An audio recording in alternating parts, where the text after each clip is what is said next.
Stacy.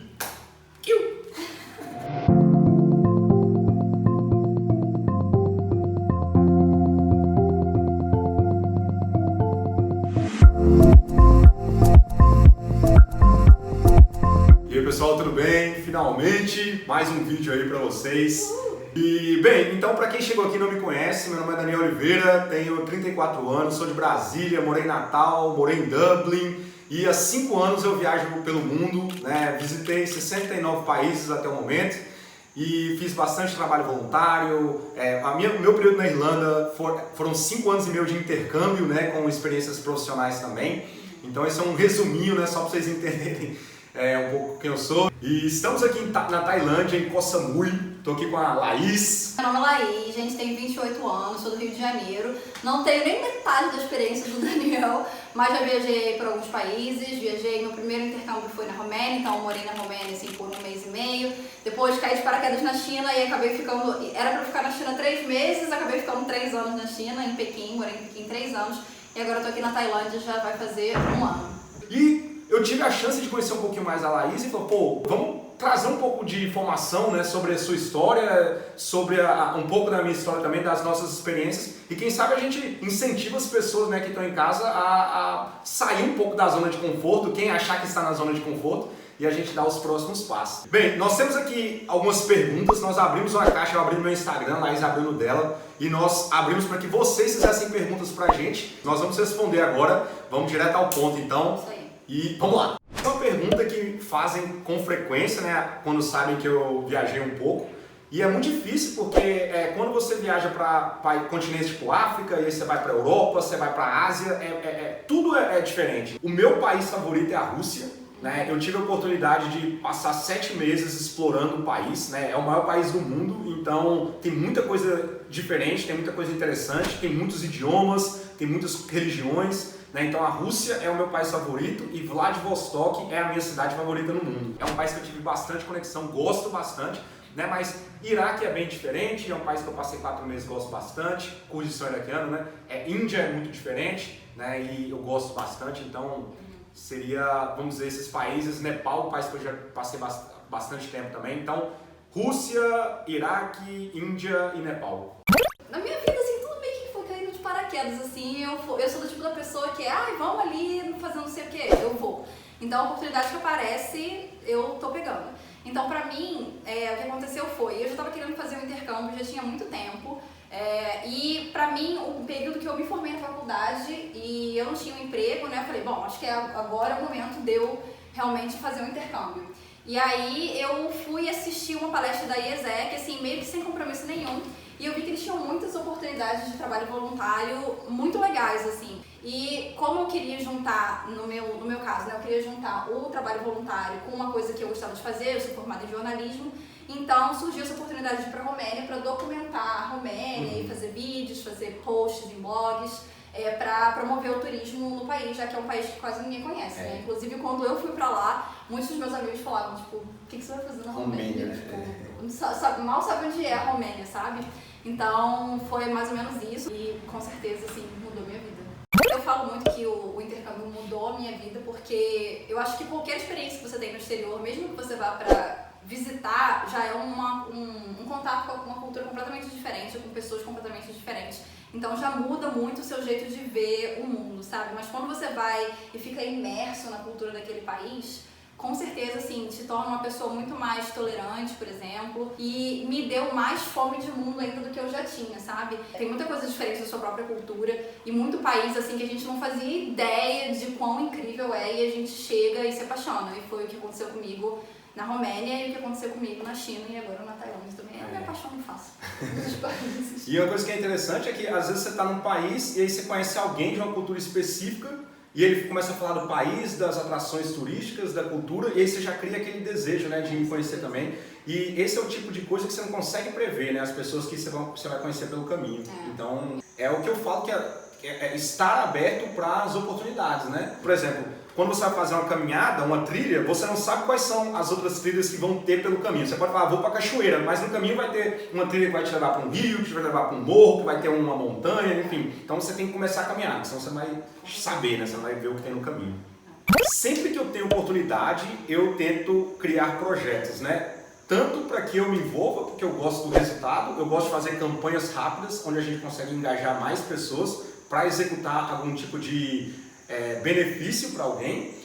E, além disso, tem um projeto social, né, que eu criei no Brasil, em Natal, na cidade de Natal. O projeto chama Eu Ajudo Natal. Então, nós chegamos a ter 100 voluntários em Natal e cuidar de 70 crianças, suas famílias, né, 3 casas alugadas. Então, as crianças não dormiam no projeto, mas tem atividades pela manhã, atividades à tarde, aula de inglês, aula de espanhol, alimentação, aula de capoeira, uma série de atividades, dentista, né? Então facilita acesso a médico. Então, assim, é um projeto que é bem legal, bem gratificante de ver acontecendo. Primeiro, começando com o que eu fazia na China. Eu trabalhava na China, fiquei trabalhando na China numa empresa por 2 anos, que é a ByteDance, a empresa do TikTok, que acho que todo mundo hoje em dia conhece. E aí eu tive que aprender muitas coisas com relação à cultura de trabalho chinesa, que é completamente diferente do Brasil. Por exemplo, o horário de trabalho é muito mais intenso do que o horário de trabalho no Brasil, o ritmo que eles trabalham, o jeito que eles lidam uns com os outros. Então, é uma coisa que eu vou levar não só para minha experiência, tipo, minha carreira profissional, mas também para minha vida, assim, como lidar com pessoas. Então, acho que se eu tivesse que falar com a melhor parte da China, tirando cultura, culinária, todas essas coisas, assim, legais, né? Realmente as dificuldades que você tem que enfrentar e as barreiras que você tem que ultrapassar e que você consegue ultrapassar de lidar com um outro e lidar com uma cultura diferente. Eu tenho uma pergunta adicional, que você falando sobre a China, né? Com certeza alguém em casa vai estar pensando, como você chegou nesse trabalho? Foi meio que na cara e na coragem, tá? Porque a primeira vez que eu fui pra China foi em 2016, que eu fiquei 3 meses, resumindo, né? Fiquei 3 meses lá, saí do Brasil já com um emprego, era um emprego temporário, numa empresa chinesa que não era essa empresa que eu estava trabalhando. Então eu fui pra China, 3 meses, voltei, continuei trabalhando remoto pra essa empresa, perdi o emprego, dispararam no projeto e tal. E aí eu não tinha nenhum emprego no Brasil. E aí eu já conhecia o Jeff, que eu conheci o Jeff, que é o meu marido americano, né? Lá. E aí a gente continuou se falando, por que você não volta pra China e vê qual é? E eu falei, eu vou. E aí eu fui. Então eu fui com visto de turista. E aí fiquei procurando emprego, fiquei 4 meses trabalhando numa escola como professora de inglês, com visto de trabalho, eu consegui fazer essa transição do visto de turista para o visto de trabalho. Aí também continuei procurando emprego. É muito importante você fazer amizade com a galera local, assim, porque eu tinha colegas de trabalho, né, da minha empresa passada, que eram chineses, e eles me ajudaram a conseguir emprego nessa empresa, né, porque tava tudo em mandarim. E eu não fazia ideia. Então eles traduziram tudo pra mim, assim, fazer amizade com a galera local assim, é muito enriquecedor e faz muita diferença na sua experiência. Laís, outra pergunta que surgiu aqui. Tem gente que está assistindo e vai falar, essa menina tem dinheiro, vai para a China, volta para o Brasil, e aí fala, vai para a China de novo. Você me falou com quanto você chegou na China de dinheiro. Quanto você tinha em reais? Quanto você tinha quando você chegou lá? Era uns R$1.500. R$1.500. Para passar 2 meses. Para passar 2 meses. Então, eu percebo que muita gente quer ter uma mudança de vida, mas ele só consegue dar esse passo quando consegue estar com R$50 mil na conta, ou com qualquer valor que ela coloca como meta. Só vou sair para ir morar lá se eu tiver isso. Se eu não tiver, eu não vou. Existe a possibilidade de dar errado? Existia, com certeza. Mas eu não sei como é que é para você, porque eu também já me coloquei em situações desse tipo. Quando você está com a corda no seu pescoço e a qualquer momento pode dar errado, eu acho que você se esforça mais para que as coisas deem certo. Então, você não vai querer passar fome, você não vai querer dormir no meio da rua, né? Então, a gente acaba correndo e se esforçando mais para que as coisas aconteçam. Até porque, gente, dinheiro vai e volta. Essa é a máxima que eu aprendi assim na China. Eu tava sem emprego, eu pedi ajuda pra um monte de gente, pedi ajuda pro Jeff, que não era nada meu na época. Fiquei morando na casa dele, fiquei morando na casa de outro amigo, até eu conseguir arranjar um emprego. Então, assim, eu acho que é óbvio que é bom você ter um mínimo de planejamento pra você ter uma segurança. Eu, quando fui pra China, eu fui com uma passagem de volta, eu falei, se der errado, o que vai acontecer? Eu volto pra casa. Vai ter gente que vai te ajudar no meio do caminho. Você acha que descobre também que as pessoas são boas. A maioria das pessoas são boas, né? E muita gente te ajuda, sabe? Você falou uma coisa que me lembrou um pouco quando eu saí do Brasil em 2010, que eu estava numa situação que eu já estava sem trabalho, que eu já tinha saído do meu trabalho. Eu estava com a reserva, né, que eu queria fazer intercâmbio na época, foi quando eu saí do Brasil pela primeira vez, né, em 2010.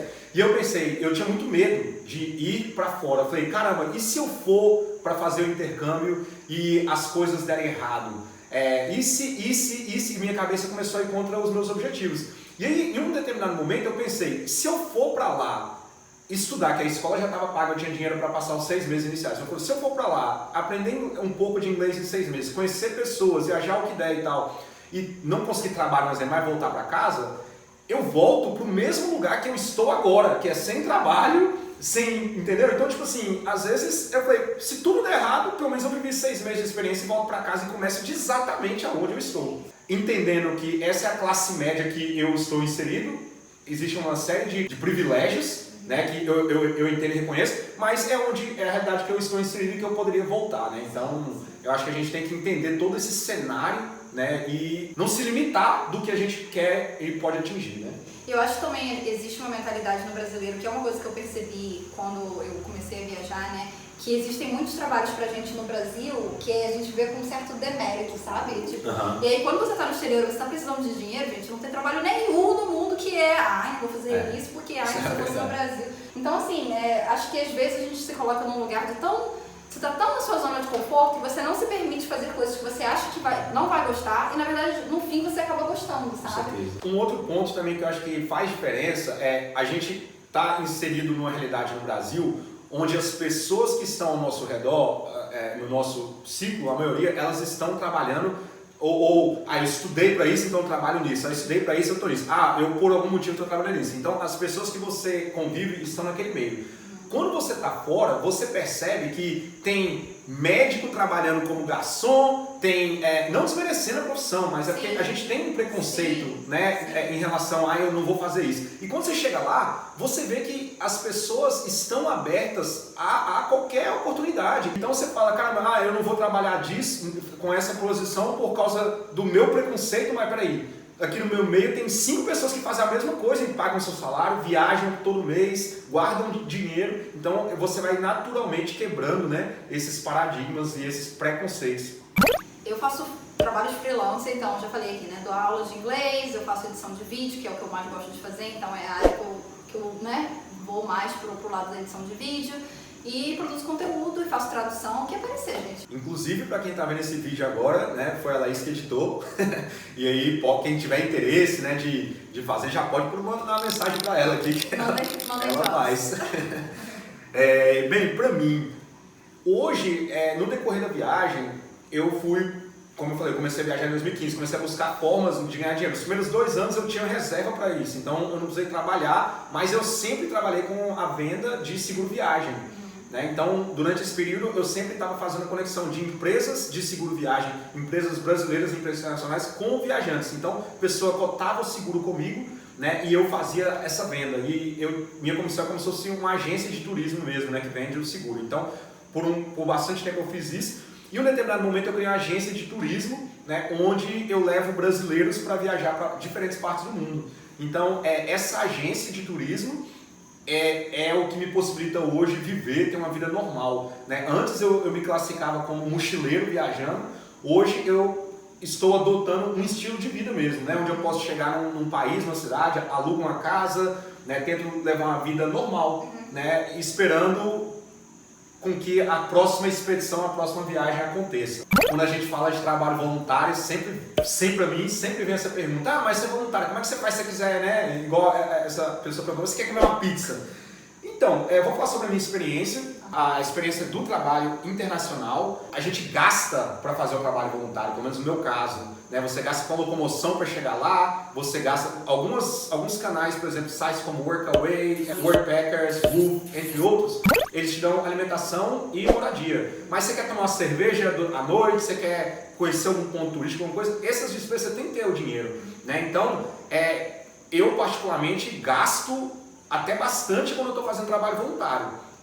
Pode ter, né, pessoas que fazem trabalho voluntário que não gastem nada, né? Enfim, depende. É a opção de cada um também, né? O orçamento de cada um. O orçamento, Como tem também pessoas que fazem trabalho voluntário e ganham dinheiro para isso. Depende da estrutura, depende de qual o cenário.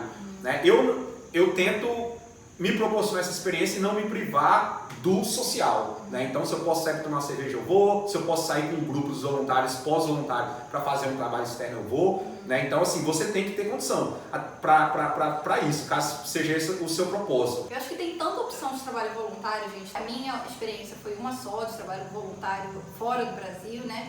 E, por exemplo, na minha experiência, basicamente, eu paguei também, né, pela IESEC, eu paguei para fazer um trabalho voluntário, mas estava tudo incluso, sabe? Toda a nossa acomodação, todo o nosso transporte. Eu fui para, acho que 5 cidades diferentes na Romênia e todo o transporte estava incluso.